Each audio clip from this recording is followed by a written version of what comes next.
No fundo do Mar do Caribe, a cerca de 600 metros de profundidade, descansa uma fortuna que, segundo algumas estimativas, poderia ultrapassar os 15 bilhões de dólares. Para colocar isso em perspectiva, isso é mais do que o orçamento anual de alguns países pequenos, mais do que o valor de muitas empresas listadas em bolsa.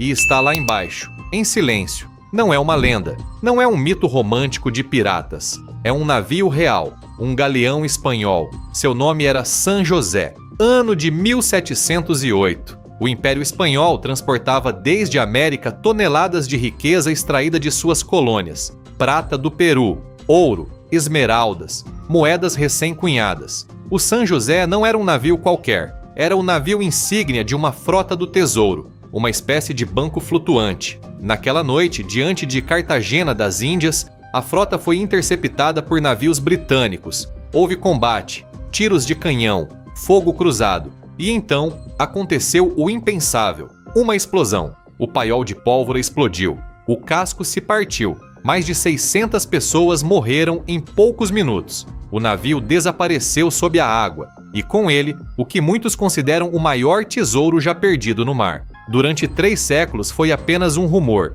uma obsessão histórica, até que em 2015 a Colômbia anunciou algo que mudou tudo. Tinham localizado o naufrágio, confirmado por tecnologia submarina moderna, identificado por seus canhões de bronze decorados com golfinhos. Não estava em águas impossíveis, não estava a 5.000 metros, estava a 600, profundo, mas alcançável. Então surge a pergunta óbvia. Se sabemos onde está, se a tecnologia existe, se o valor é astronômico, por que continua lá? A resposta não é apenas pressão. Embora a 600 metros cada metro quadrado suporte mais de 6 toneladas de força, não é apenas tecnologia. Embora qualquer operação custasse centenas de milhões, é algo mais poderoso. A Espanha o reivindica como navio de Estado. A Colômbia o declara patrimônio cultural submerso. Empresas privadas alegam direitos de localização. 3 atores. Bilhões em jogo. Qualquer movimento pode transformar-se em um conflito diplomático internacional. Então, o ouro continua lá, intacto, não protegido por correntes, não guardado por soldados, mas por leis, e pelo medo de abrir uma batalha política global. Mas o San José não é o único caso em que o oceano se transformou em cofre. No Atlântico Norte, há outro navio, outra carga, outro tesouro capaz de mudar vidas. Seu nome era Merchant Royal, afundado em 1641 diante da Cornualha. Transportava, segundo registros históricos, 100.000 libras em ouro e prata. No século XVII, ajustado ao valor atual, poderia ultrapassar $1 bilhão. A diferença é brutal. O San José está localizado e bloqueado. O Merchant Royal nem sequer está confirmado com precisão. Acredita-se que jaz a menos de 100 metros, uma profundidade que hoje permite operações com mergulho técnico e maquinaria moderna. Então, por que ninguém o encontrou? Porque o Canal da Mancha não é um lago tranquilo. Correntes violentas, sedimentos que se movem constantemente, tráfego marítimo contínuo. Procurar um casco de madeira do século XVII ali é como tentar encontrar um carro enterrado em uma rodovia que muda de asfalto todos os anos. Em 2019, apareceu uma âncora que alguns atribuíram ao Merchant Royal. As manchetes falaram de Eldorado britânico. Houve entusiasmo, expedições privadas, expectativa global. E depois, silêncio. Nada conclusivo. Aqui aparece a primeira grande verdade incômoda. Nem todos os tesouros são impossíveis de recuperar por profundidade. Alguns são impossíveis por incerteza e outros por política. E isso nos leva à pergunta que guiará esta viagem. O que é mais difícil de vencer? A pressão do oceano ou a pressão dos governos? Porque o que você vai descobrir é que o mar não protege apenas com toneladas de água. Também protege com fronteiras invisíveis. E os próximos casos levam essa ideia ainda mais longe. Vamos viajar ao século XVI, a época em que Portugal dominava as rotas do Índico, e onde uma única tempestade pode ter enviado ao fundo do mar uma riqueza maior do que a do próprio San José. Porque se você achava que já tinha visto o maior tesouro perdido, o que vem agora muda a escala por completo. Muito antes do San José, muito antes do Merchant Royal, houve um navio cuja perda mudou a história do comércio global. Seu nome era Flor de la Mar, ano de 1511. Portugal era a maior potência naval do planeta. Controlava as rotas para a África, a Índia e o Sudeste Asiático. E acabava de conquistar um dos portos mais ricos do mundo, Malaca. Um centro comercial onde circulavam ouro, seda, especiarias, pedras preciosas e tributos de reinos inteiros. Quando os portugueses tomaram a cidade, o saque foi colossal. Ouro maciço, joias reais, gemas orientais, objetos rituais, tributos acumulados durante gerações. Tudo foi carregado na Flor de la Mar, um navio grande para a sua época, mas velho, pesado e perigosamente sobrecarregado. Aqui aparece um padrão que se repete em muitas dessas histórias. Quando o valor transportado supera a prudência, a estabilidade do navio deixa de ser prioridade. O tesouro manda. A segurança fica em segundo plano. A Flor de la Mar zarpou rumo a Goa, mas diante da costa de Sumatra, uma tempestade tropical a capturou. Não houve batalha, não houve corsários. Foi algo mais simples. O navio, encalhou contra um recife, partiu-se e desapareceu. Com ele, possivelmente, uma das maiores concentrações de ouro jamais afundadas. Para entender a magnitude, alguns historiadores estimam que o saque poderia representar uma parte significativa do tesouro acumulado pelo sultanato de Malaca durante décadas. Isso não é um cofre, é a riqueza de uma cidade. 5 séculos depois, ninguém conseguiu localizá-la com certeza, nem satélites, nem sonar de alta resolução, nem expedições privadas financiadas por bilionários. O problema não é apenas profundidade, é tempo. Durante 500 anos, as correntes do Índico moveram sedimentos. A atividade sísmica alterou o relevo. Os recifes crescem, a areia cobre e descobre estruturas. Um casco de madeira do século XVI não é aço, não deixa uma silhueta clara no fundo. Pode fragmentar-se, desintegrar-se, enterrar-se ou misturar-se com o entorno até tornar-se indistinguível.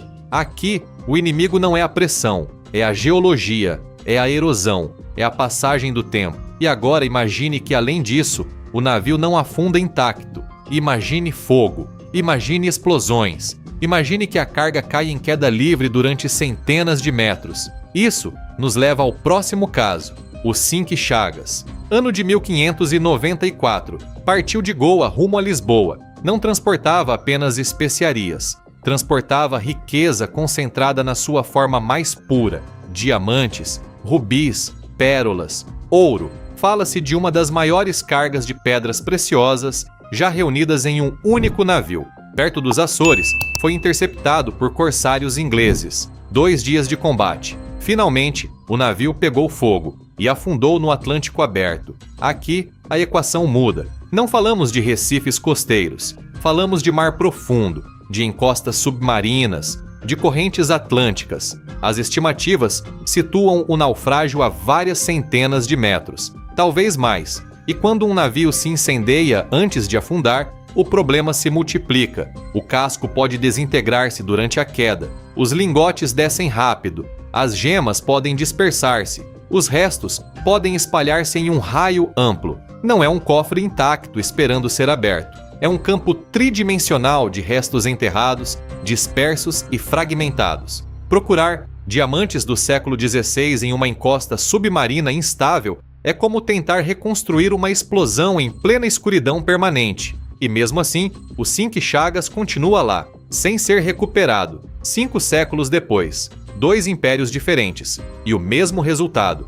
Mas agora começa a parte mais incômoda, porque alguns desses navios sim estão localizados, e mesmo assim continuam no fundo. Não por causa do tempo, não por causa de profundidade extrema, mas por algo muito mais moderno. No próximo bloco vamos viajar até o Mediterrâneo, finais do século XVII. Um navio britânico carregado de ouro, localizado, identificado e completamente bloqueado, porque às vezes o maior obstáculo não é o oceano, é a diplomacia. E essa pressão é mais difícil de romper do que qualquer coluna de água. Em 1694, em plena tensão europeia, a armada inglesa navegava pelo Mediterrâneo. Seu navio insígnia era imponente, Chamava-se HM Sussex. Não transportava especiarias, não levava joias orientais, levava algo mais estratégico: ouro. Ouro destinado a financiar alianças militares contra a França. Segundo documentos históricos,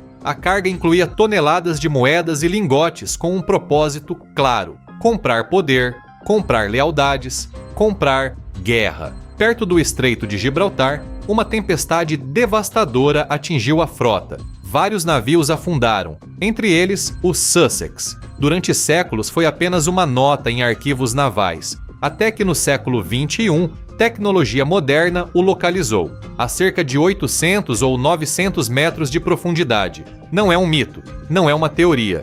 Está identificado, cartografado, registrado. E aqui chega a comparação brutal. Se o ouro estimado ultrapassa os 3 bilhões de dólares e uma operação completa de recuperação profunda poderia custar 150 ou 200 milhões. A equação parece simples: investir 200 para recuperar 3 mil. Um negócio extraordinário. Então, por que continua lá? Porque o fundo do mar não é apenas engenharia, é diplomacia. A empresa que o localizou assinou acordos, mas a Espanha reivindicou direitos históricos. O Reino Unido defendeu a sua condição de navio de Estado.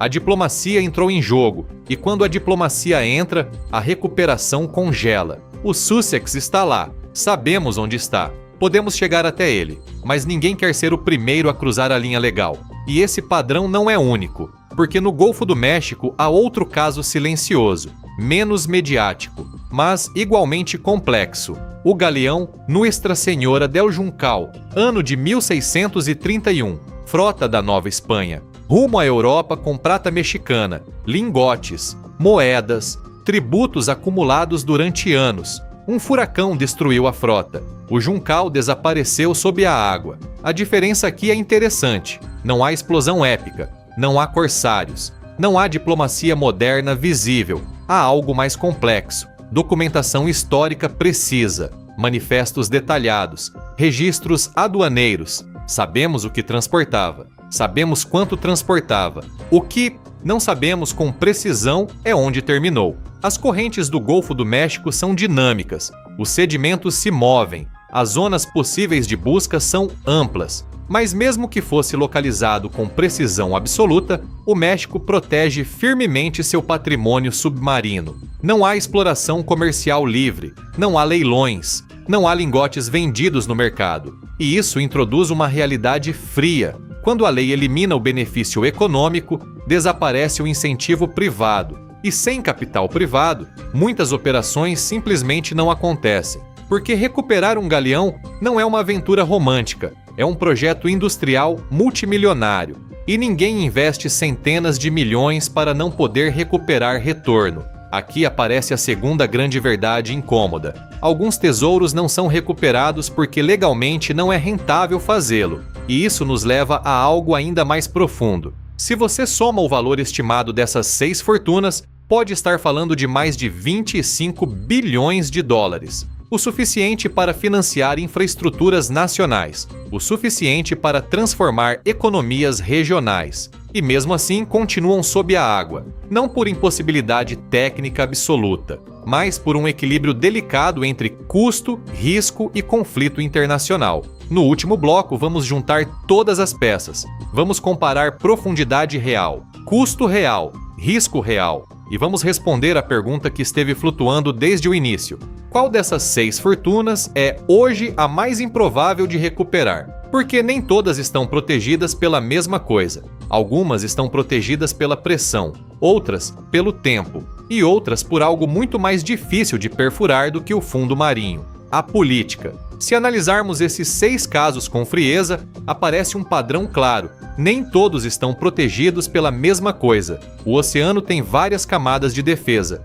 A primeira é física. A 600 metros, onde jaz o San José, a pressão supera as 60 atmosferas. Isso equivale a colocar 6 carros sobre cada metro quadrado. A 900 metros, como no HMS Sussex, estamos falando de 9 carros esmagando cada metro quadrado. Não há mergulhadores lá embaixo, apenas robôs industriais. E cada dia de operação de um navio de pesquisa profunda pode custar entre 50 mil e 100 mil euros. Uma campanha completa pode facilmente superar os 150 milhões. A segunda defesa é geológica. A Flor de la Mar está há mais de 500 anos sob correntes tropicais ativas. O relevo muda, os recifes crescem, a areia cobre estruturas. Um casco de madeira do século XVI não é uma silhueta metálica clara. Pode estar fragmentado, desintegrado, enterrado sob metros de sedimento. O inimigo aqui não é a profundidade,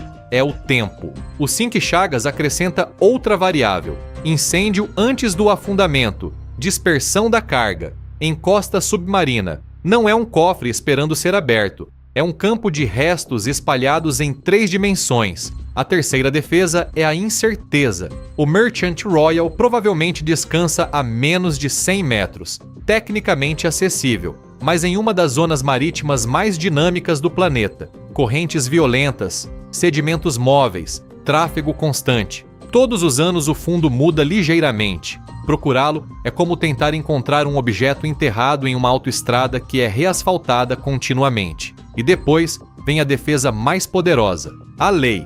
O San José está localizado, acessível com tecnologia moderna, mas preso entre reivindicações estatais. O HMS Sussex está identificado, cartografado, mas congelado por disputas diplomáticas. O Nuestra Senhora del Juncal poderia ser localizado com precisão no futuro, mas a legislação mexicana bloqueia qualquer exploração comercial. Aqui aparece a conclusão inevitável: a profundidade pode ser vencida, a tecnologia melhora a cada ano, a cartografia submarina torna-se cada vez mais precisa, os robôs tornam-se mais eficientes, mas a política não evolui no ritmo da engenharia. E quando há bilhões em jogo, cada movimento transforma-se em conflito potencial. Então vamos responder à pergunta final: qual é a mais improvável de recuperar hoje? Se falarmos estritamente de dificuldade técnica, a Flor de la Mar é a mais incerta. 5 séculos de mudanças geológicas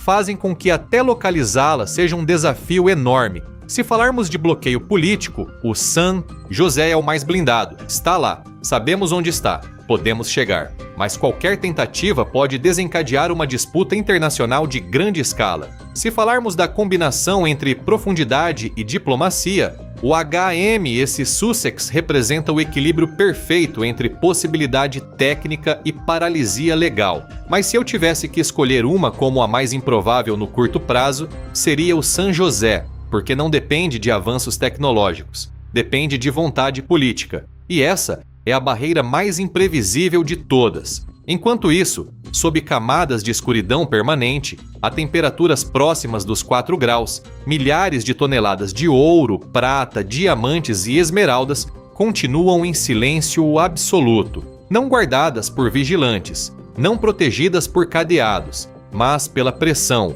pelas leis e pelas decisões humanas. O oceano não é apenas água, é um cofre cuja fechadura nem sempre é física, às vezes é jurídica, às vezes é histórica, às vezes é simplesmente o tempo. E talvez seja isso que torna essas histórias tão fascinantes. Na era dos satélites e dos robôs submarinos, ainda existem lugares onde a humanidade não tem a última palavra. Agora eu te pergunto, se você tivesse orçamento ilimitado e liberdade total, tentaria recuperar o ouro do San José? Procuraria o mito da Flor de la Mar? Ou apostaria em encontrar o Merchant Royal? Leio você nos comentários, porque o oceano continua guardando segredos, e alguns talvez nunca voltem à superfície.